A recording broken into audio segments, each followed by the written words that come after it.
기름을 팔지 못하는 나라가 있습니다. 기름을 가장 많이 사야 하는 나라 중 하나에 손을 내밀고 있습니다. 우리 기름, 당신네 나라에 맡아달라고요. 이게 지금 실제로 벌어지고 있는 일입니다.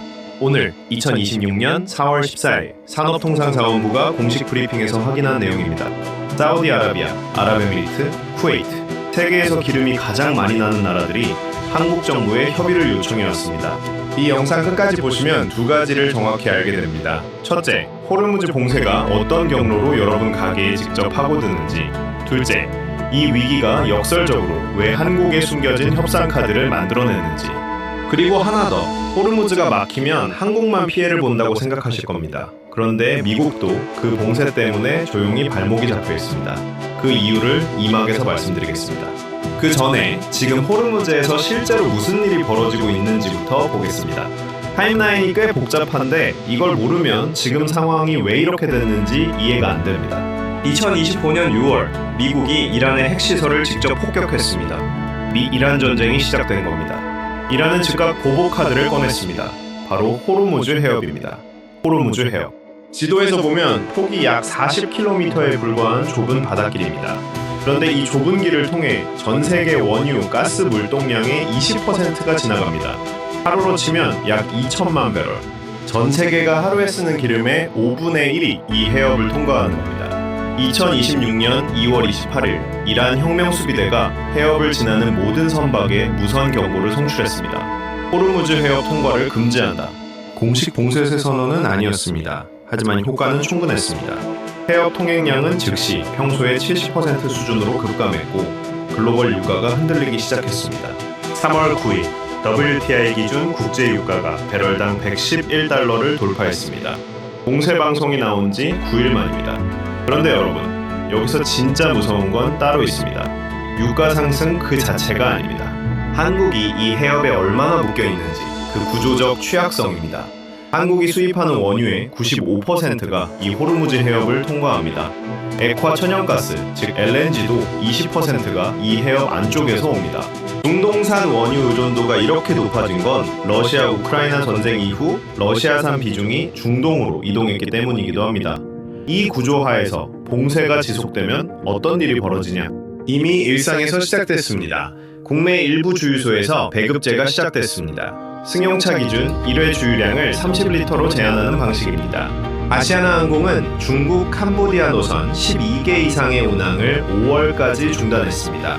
항공유가 부족해서입니다. 방금 말씀드린 것 사실 빙산의 일각입니다. 유가 상승이 가게를 두드리는 경로가 기름값만이 아닙니다. 반도체, 플라스틱, 의료물자까지 연결된 구조가 있습니다. 그 연결고리를 지금 바로 보여드리겠습니다. 이것만으로도 충분히 무거운데 다음에 나올 연결고리는 전혀 예상 못하실 겁니다. 호르무즈 봉쇄가 한국 경제를 두드리는 경로는 크게 세 가지입니다. 첫 번째는 반도체, 두 번째는 나프타와 플라스틱, 세 번째는 오늘의 핵심 반전입니다. 첫 번째 충격, 반도체.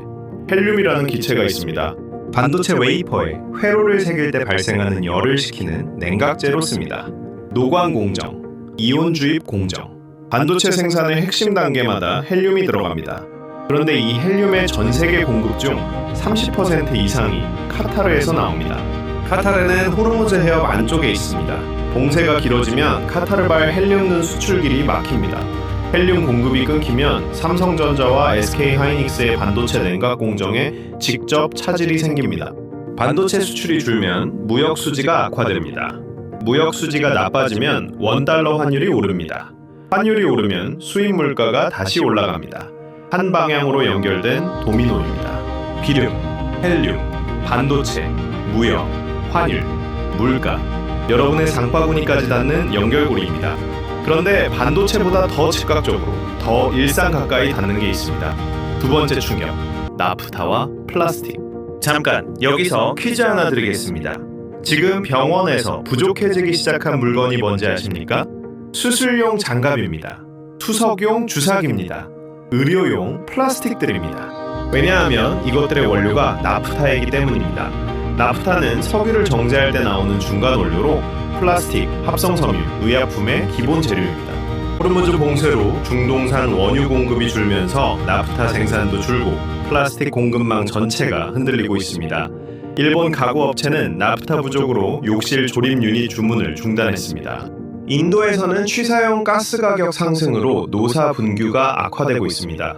이건 먼 나라 얘기가 아닙니다. 한국도 같은 공급망 안에 있습니다. 그런데 여기서 이야기가 완전히 뒤집힙니다. 피해를 보는 쪽이 한국만이 아닙니다. 그리고 그 반전 속에서 한국이 전혀 예상치 못한 포지션을 갖게 됐습니다. 세 번째, 반전. 산유국이 한국에 손을 내밀다. 2026년 4월 14일 오늘 산업통상자원부 공식 브리핑. 우리나라 석유 비축 기지를 사용하고 싶어하는 나라들이 많아지고 있다. 특히 중동 쪽에서 동북아 비축 기지 활용에 대한 관심이 높아지고 있다.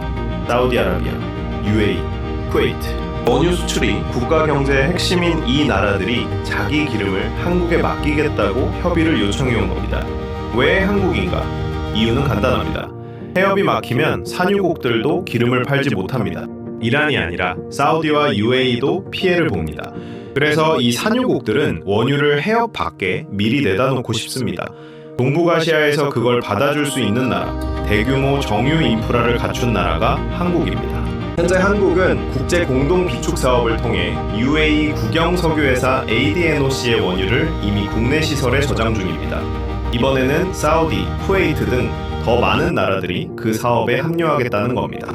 잠시 이 그림을 그려보시겠습니까? 에너지 위기의 한복판에서 기름을 못 파는 나라와 기름을 못 사는 나라가 서로를 필요로 하는 장면.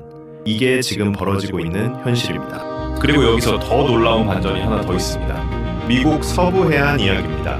캘리포니아, 워싱턴, 하와이의 공항에서 날아다니는 비행기들.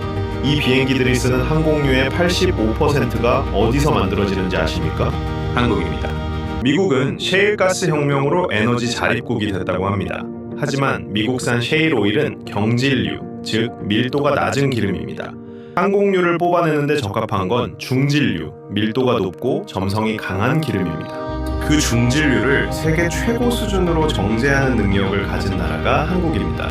즉, 호르무즈 봉쇄로 한국 정유사들이 중동산 중질류를 공급받지 못하면 미국 서부의 하늘길도 서서히 멈출 수 있습니다. 이 사실은 미국도 이 위기에서 한국의 정유 능력에 묶여 있다는 의미입니다.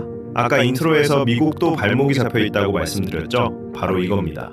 이 한국의 에너지 정유 포지션이 어떤 의미인지 아우트로에서 정리해드리겠습니다. 그렇다면 이 봉쇄 언제까지 계속될까요? 그리고 각 시나리오에서 여러분의 가게에 실제로 어떤 숫자가 찍히는지 지금 바로 보여드리겠습니다. 지금 시장은 두 개의 시나리오를 보고 있습니다. 시나리오 A, 협상 타결, 수개월 내 정상화. 이란도 이 봉쇄를 무한정 이어갈 수는 없습니다. 이란 국가 재정의 상당 부분이 원유 수출에 의존합니다. 해협을 막으면 이란 자신도 석유를 팔지 못합니다. 국내 전문가들은 이란의 구조적 한계상 봉쇄가 오래가기 어렵다는데 무게를 두고 있습니다. 협상이 타결되는 시나리오에서는 유가가 빠르게 안정됩니다. 유가 안정, 수입 물가 안정, 한국은행 금리 인하 여지 재등장, 변동금리 대출자들에게 숨통이 트이는 순서입니다. 시나리오 B, 장기화, 구조적 충격 반대의 경우입니다. 미국과 이란의 갈등이 봉합되지 않고 수개월 이상 이어진다면 월스트리트 저널은 이미 경고했습니다. 호르무즈 해협의 불안정성은 세계 경제에 영구적인 부담이 될 것이라고요. 유가 $100 이상 장기화 시 한국의 에너지 수입 비용은 연간 수십조 원이 늘어납니다. 무역 적자가 누적됩니다. 환율이 오릅니다. 현재 $1 환율은 1,485원 수준입니다. 장기화 시나리오에서 1,600원을 향해 간다면 수입 물가 전반이 다시 올라갑니다. 에너지 비용, 식료품, 공산품, 실질 구매력이 하락하는 겁니다. 이 두 시나리오 중 어느 쪽으로 가느냐에 따라 올해 하반기 여러분 가게의 실질 구매력이 수십만 원 단위로 달라집니다. 지금 이 위기의 방향을 이해하고 준비하는 사람과 그렇지 않은 사람 사이의 차이가 생기는 시점입니다. 잠깐 여기서 역사 하나를 짚어보겠습니다. 1973년 1차 오일 쇼크. 당시 한국은 중동 원유 의존도가 지금보다 훨씬 높았고 에너지 비축도 거의 없었습니다. 그 결과 한국 경제는 극심한 인플레이션을 겪었습니다. 그런데 지금은 다릅니다. 한국은 법적으로 90일치 이상의 석유 비축 의무를 이행하고 있습니다. 정부 발표에 따르면 현재 원유를 약 80% 확보한 상태이며 비축유를 풀지 않고도 5월은 넘길 수 있다는 판단입니다. 1973년과 2026년은 구조가 다릅니다. 이 차이가 단기 충격을 버티는 완충제 역할을 합니다.